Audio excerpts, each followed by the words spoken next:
Hey, what's up guys? It's been a little bit, hasn't it? Well, thanks to COVID, my freelance videography business kind of shut down. And with that, seeing as YouTube doesn't pay me nearly enough, nor is my channel big enough, I had to get one of those real JOBs, right? With the new job and also recently moving closer to that job, it took me a while to get back in the groove of producing quality videos again. But I'm here, I'm back, I'll make the videos when I can. And with all that said, let's get into this 223 Wylde precision rifle build. As usual, I start my builds with a Aero Precision M4E1 lower receiver set. And like I've said in many previous build videos, they're the best quality you can buy for a lower price. They're forged receivers, but they have that billet look to them. Nice lines, very clean. And a plus is the two roll pins for the forward assist and your bolt catch. Instead of being roll pins, they're threaded pins. So it's a lot easier for guys like me with one arm. After the receiver set, let's talk about the guts and the heart of this build. The heart of this build, I think, is the barrel. And this is the composite barrel from BSF Barrels. And if you haven't seen my breakdown of the different various carbon fiber reinforced barrels in my carbon fiber barrels little two-part video series, go ahead and check those out. This BSF barrel is really, really nice. The carbon fiber around the barrel are actually carbon fiber tubes, and there's space in between the carbon fiber tubes and the actual turned down barrel. And that barrel is actually fluted underneath too. So it helps more with weight reduction and also heat dissipation. But on that barrel is a SLR Rifleworks Sentry adjustable gas block. If you've been following my builds on this channel for a while, you know that I use Sentry adjustable gas blocks on pretty much every rifle that I build. And that's because of simplicity. They use a little metal leaf spring on the side. They have a detent and a screw up front that has indentions on it to catch the detent, right? And that's how you adjust the gas. In for less gas, out for more gas. Now, recently, Rifle Speed has come out with their adjustable gas blocks where you can adjust on the fly because they have this neck that protrudes past the handguard to where you can turn it and adjust the gas block with your fingers. When it comes to a precision rifle build, I don't think that's the best because more moving parts means more vibration that will affect your barrel's harmonic frequency.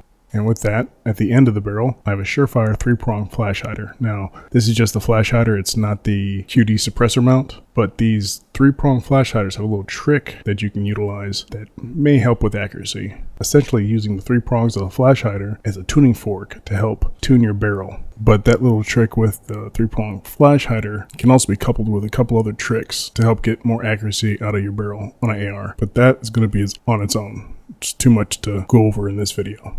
Below the barrel and the gas block there, you see the Atlas bipod, and it's on a American Defense QD Picatinny mount, and that's actually attached to a Kinetic Development M-Lock QD mount. So I can just take this off of this rifle and put it on any other rifle.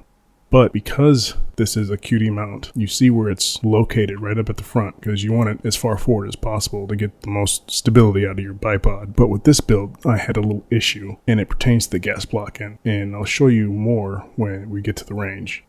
The handguard here is from Odinworks. I like the look of it, and I like how it's just simple and lightweight, so that's why I chose it.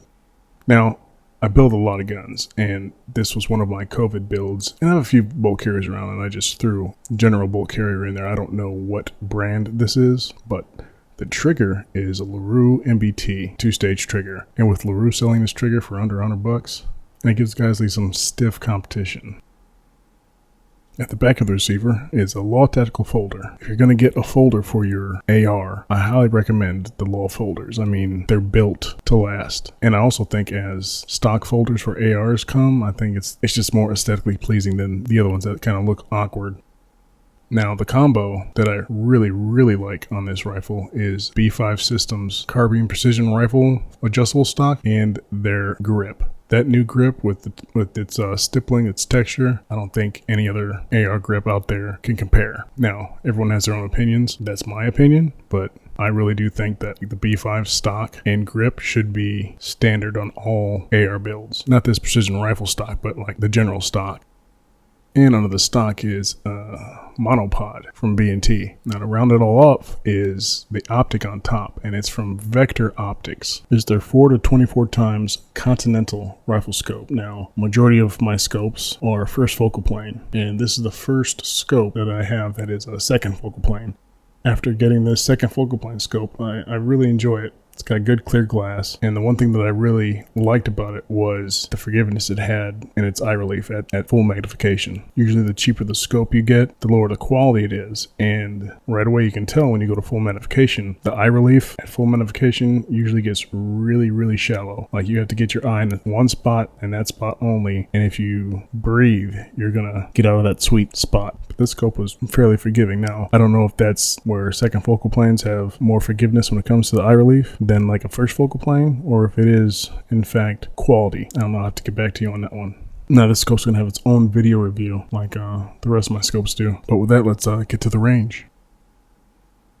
Now here's what I was talking about with the bipod being in the frontmost position to get the most stabilization, right? With it interfering with the barrel and the barrel harmonics. If you can look right here, you can see the two little tabs that lock into the M-lock slots. And that rear tab there, it's pushing on the bottom of the gas block. Now when I first got to the range, I didn't realize this. And I was shooting groups, and I was wondering why I was getting horizontal stringing. And I was pretty sure it wasn't me, even though I only have one arm and I can't really stabilize the rifle the way I want to, right? So I shot some groups, and each one was stringing horizontally. So I just sat there and I was thinking about what I was doing wrong. And then I looked up in front and I noticed it. I'm like, oh shit, that's it. So I had to take off the bipod and I had to move it rear two M-lock slots back, which didn't give me as much stabilization as I need, especially with me only having one arm. But then my group started tightening up. No more stringing.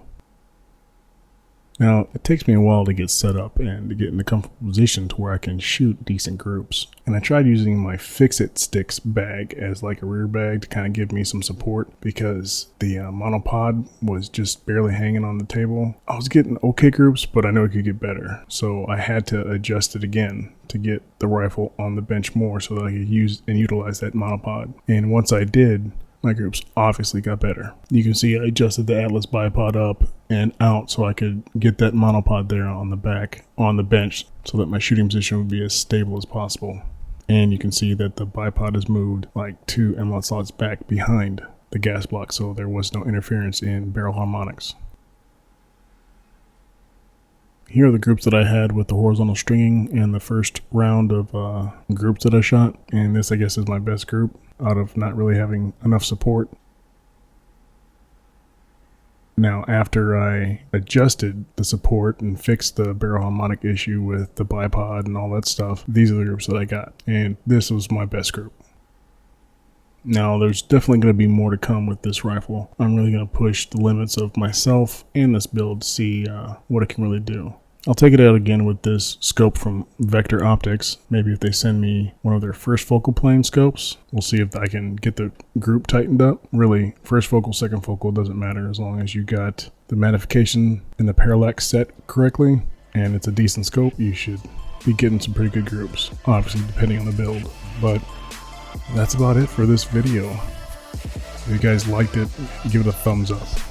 Don't forget to comment down below, tell me what you think, and head on over to my website, fittyactual.com. I have links to my shirts that I sell on ballisticmeat.com, and I also sell morale patches. And besides YouTube, you guys can check me out on Rumble and TikTok. And yeah, I know, TikTok, Chinese, you know, whatever, but there's not much Second Amendment stuff out there, or at least not much that I see. So the more Second Amendment stuff that's on that platform, the more freedom-loving videos that are on that platform, the better.